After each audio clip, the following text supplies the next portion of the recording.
우리들은 가끔 생각을 합니다.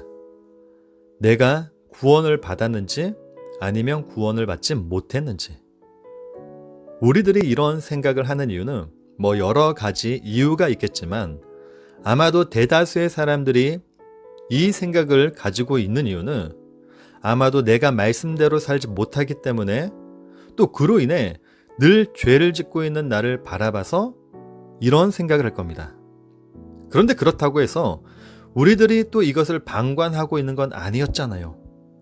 왜냐하면 복음의 열정을 가지고 있었던 그 내 모습을 회복하기 위해서 우리들이 노력도 해봤기 때문이죠. 그런데 문제는 우리가 아무리 열심히 회복이라는 것을 하려고 해도 그때 그 열정이나 뜨거움이 내게 다시 생기지 않는다는 거죠. 그리고 나는 늘 죄를 짓고 있다는 거고요. 그런데 그러다 보니까 신앙생활을 하면 할수록 더 무기력해지고 건조해지고 괴롭기만 하고 그러는 거 아닌가요? 그러다 보니까 내가 정말로 구원을 받았는지 구원을 받지 못했는지 헷갈리기도 하는 거고요. 그런데 여러분들 그거 아십니까? 한 번 구원받은 사람은요 절대로 그 구원이 취소되지 않는다는 것을요. 왜냐하면 구원은 우리의 행위로, 내 행위로 얻어진 게 아니기 때문이죠. 구원은 하나님의 열심, 그 열심을 나타내 사랑의 완결체입니다. 그 사랑은 우리의 행위로 끊어지는 게 아닙니다.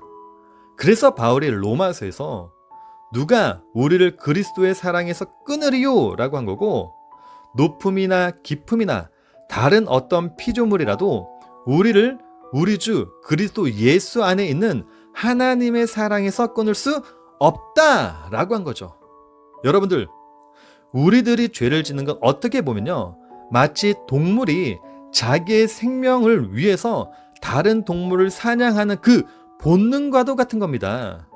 그래서 바울이 이런 말을 한 거죠. 우리 주 예수 그리스도로 말미암아 하나님께 감사하리로다. 그런즉 내 자신이 마음으로는 하나님의 법을, 육신으로는 죄의 법을 섬기노라.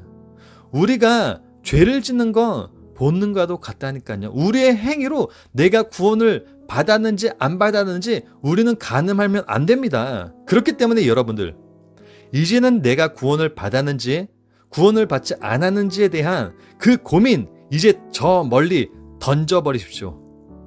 왜냐하면 우리가 하나님을 알고 있다는 그 자체가, 하나님을 내 아버지로 고백하고 있다는 그 자체가 이미 내가 구원을 받았다는 증거이기 때문이죠.